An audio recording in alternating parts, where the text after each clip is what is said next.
বিএনপির জোটসঙ্গী এলডিপির সভাপতি বীর মুক্তিযোদ্ধা কর্নেল অবসরপ্রাপ্ত অলি আহমদ জামাতের নেতৃত্বাধীন জোটে যোগ দিয়ে নির্বাচন করতে যাচ্ছেন।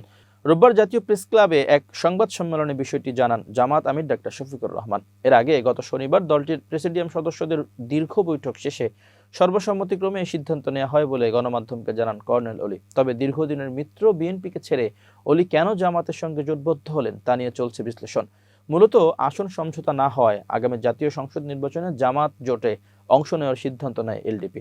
এ বিষয়ে অলি আহমদ জানান 14 জনের শর্ট লিস্ট দিয়েও আলোচনায় বসেনি বিএনপি।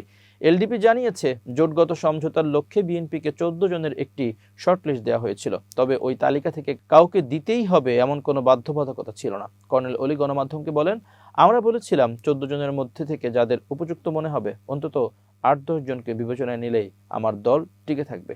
তিনি অভিযোগ করেন, বিএনপি মহাসচিবের নেতৃত্বে গঠিত 7 সদস্যের কমিটির সঙ্গে এলডিপির কোনো আনুষ্ঠানিক বৈঠক হয়নি।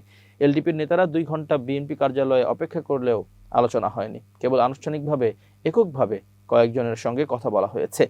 অলি বলেন, শর্ট লিস্টটি বিএনপির ভারপ্রাপ্ত চেয়ারম্যান তারেক রহমান, মহাসচিব মির্জা ফখরুল ইসলাম আলমগীর এবং স্থায়ী কমিটির সদস্য সালাউদ্দিন আহমেদের কাছে পাঠানো হলেও কোনো সাড়া পাওয়া যায়নি। এলডিপিকে অবমূল্যায়ন করা হয়েছে দাবি করে কর্নেল অলি বলেন, বিএনপি যেখানে শত শত আসনে প্রার্থী দিয়েছে সেখানে আমাদের মাত্র একটি কার্যকর আসন দেওয়া হয়েছে। এটা আমাদের জন্য চরম অবমূল্যায়ন।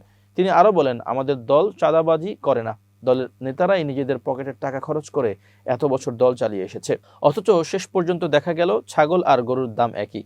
এলডিপির দাবি, বিএনপির সংকটকালে তাদের নেতারা পাশে ছিলেন, কিন্তু এখন দীর্ঘ সময় ধরে কোনো যোগাযোগ নেই।